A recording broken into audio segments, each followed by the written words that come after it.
into it. We got Misha Cirkunov versus Alonzo Menifield in the first fight of the night. Who you got for this, Alex? Yeah, this is the interesting one. How to say, every time when people, like, especially in that age, he's like 35. I mean, like, he's still young for that category, but like he tried to go down and now he's coming back up in category.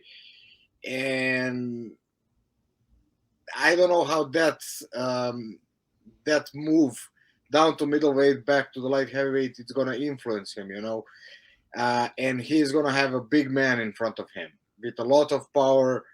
And I think, like, especially like with 3 losses now coming back, I would go with Alonso for this one. I want to say he actually has 4 losses in a row. So even worse. Am I wrong about?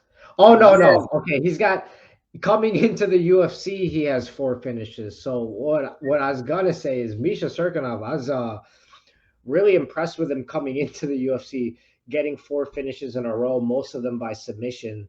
But yeah, it is actually 3 in a row that he's lost. So I'm hoping he could break that streak. He's a really exciting submission grappler. One of the submissions he hit in the UFC, I remember because like you showed us it like not long before, and then he hit the same kind of like guillotine variation, which is really cool right here with like the arm in, not like the traditional arm in guillotine, but kind of like a sideways like katagatame kind of. Yeah, Um, I like that one because you can use your whole body to push on that tricep, on that arm, and you can produce. Even if you ask me, like, he did it wrong. He was like too much flatted, yep.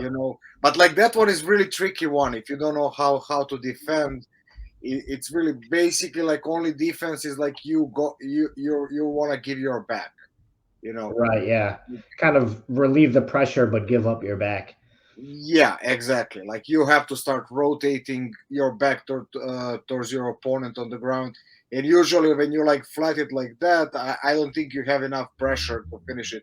I like more to go like to face the person on the top, like from this position, to Yeah. make even more pressure. But we are not here to now break the techniques. Maybe we can do that soon enough. We are already promising for a long time that we're gonna start, and I guess we are too busy and too lazy.